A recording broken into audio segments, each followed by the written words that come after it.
తెరకొట్టే కారం రంగు రుచి ఆచి కారం పొడి. జూబ్లీహిల్స్ లో ఓటమిని కేటీఆర్ అంగీకరించారని కాంగ్రెస్ ఎమ్మెల్సీ బల్మూరి వెంకట్ వ్యాఖ్యానించారు. కేటీఆర్ కు జూబ్లీహిల్స్ ప్రజల నాడి తెలిసిపోయిందన్నారు.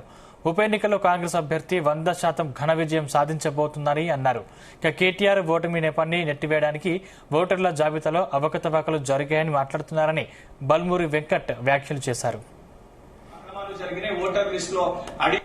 కల్వకుంట్ల తారక రామారావుకి జూబ్లీహిల్స్ లో వాస్తవ విషయాలు ప్రజల నాడి అర్థమై 100% జూబ్లీహిల్స్ లో కాంగ్రెస్ పార్టీ గెలుస్తుందని చెప్పి తెలిసి ఉద్దేశపూర్వకంగా ఏదైతే ఓడిపోయిన తర్వాత ఈ యొక్క నెపం దేనిపైన ఎత్తేసేయాలి, ఎవరిపైన నెట్టేసేయాలని ఒక ఉద్దేశంతో చాతగాక ఈ రోజు ఓట్ చోరీ, అక్కడ ఓటర్ లిస్టు అక్రమాలు జరిగినాయి, ఓటర్ లిస్ట్ లో అడిషన్స్ జరిగినాయని చెప్పి అడ్డగోలుగా నోటికి వచ్చినట్టు మాట్లాడుతుండ్రు.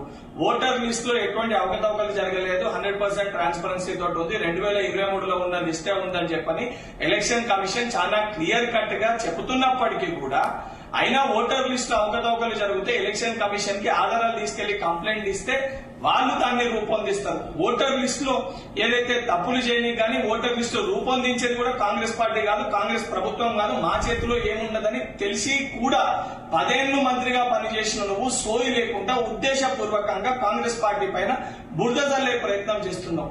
అండ్ ఉప ఎన్నికల్లో ఈ రోజు మా మంత్రులు పనిచేస్తే ఎందుకు ఇంతకంత పనిచేస్తున్నారంటే మేము మాట్లాడుతున్నాం.